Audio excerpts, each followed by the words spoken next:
executed, did the things that we were trying to do, and then at the end of the game, we got tight.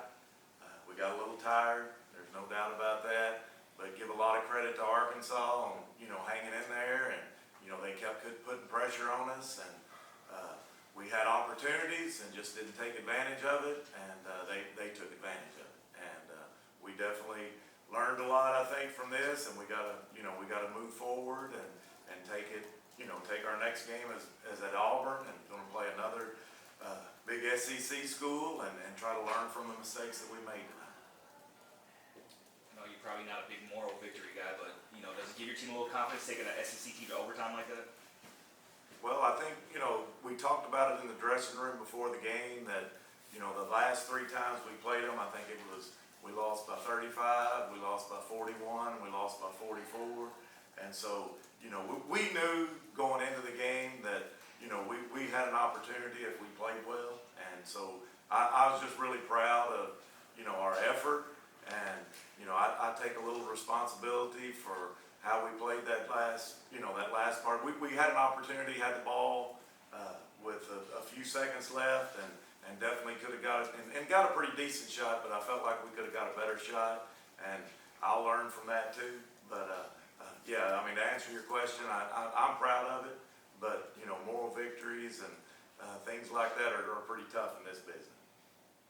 How much does it help to have a late fourth quarter kind of ending like this early in the season and be able to figure some of that stuff out with you as a new coach and a lot of new players, It's good. I mean, it's really good. I figured it out. We had a play that we worked on in practice, and then when I drawed it up in there, I didn't draw it up exactly right. And I said, when I knew we went out there, but we still got a good shot out of it, but I think we could have executed and even got a better shot. So it definitely helps us.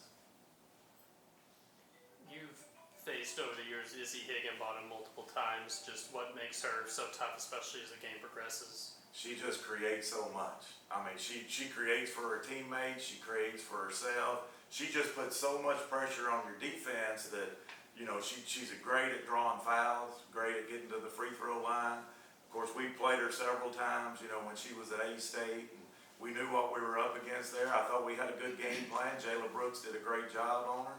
And, but, she just kept coming, and that was a big shot at the end of the game to really put it away.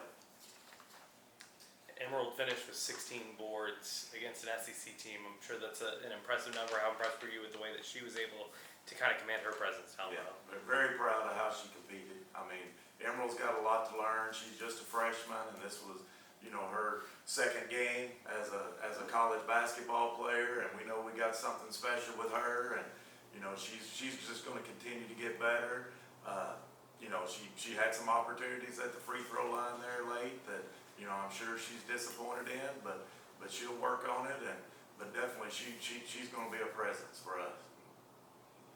And I was gonna say, hindsight's always 20/20, but just when they were kind of coming back so quickly in the fourth quarter, was there any thought on your going to a timeout a little bit earlier, or like I said, you wanted to play through those situations when the momentum's kind of starting to turn?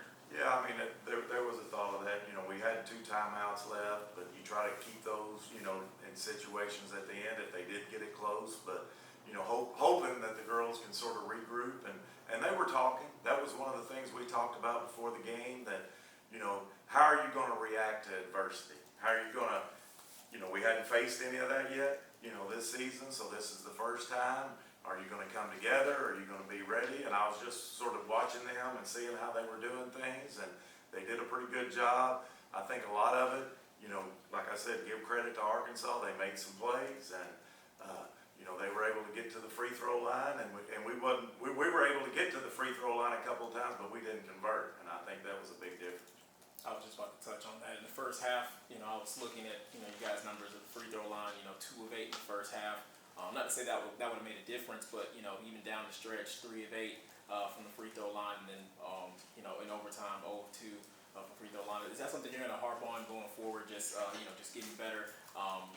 Just with the free shots that you guys are able to get with your penetration in the paint. Yeah, we got to get better at it. I think free throws are something you got to really be careful. I mean, you don't want to harp on it. It's a mental thing sometimes. We work on it, our first scrimmage against Louisiana Tech, we were 16 for 16 from the free throw line. So, I'm not too worried about our team being, but maybe, it's something that definitely they can learn from.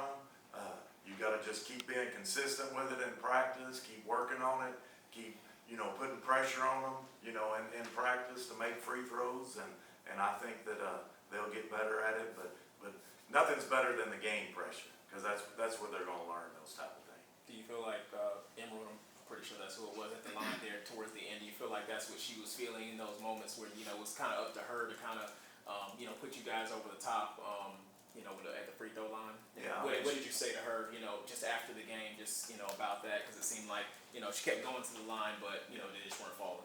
Yeah, I think you tell a player like that, you're gonna make the next one. You gotta encourage them and make sure they understand that, hey, I've got confidence in you, get up there and get the next one.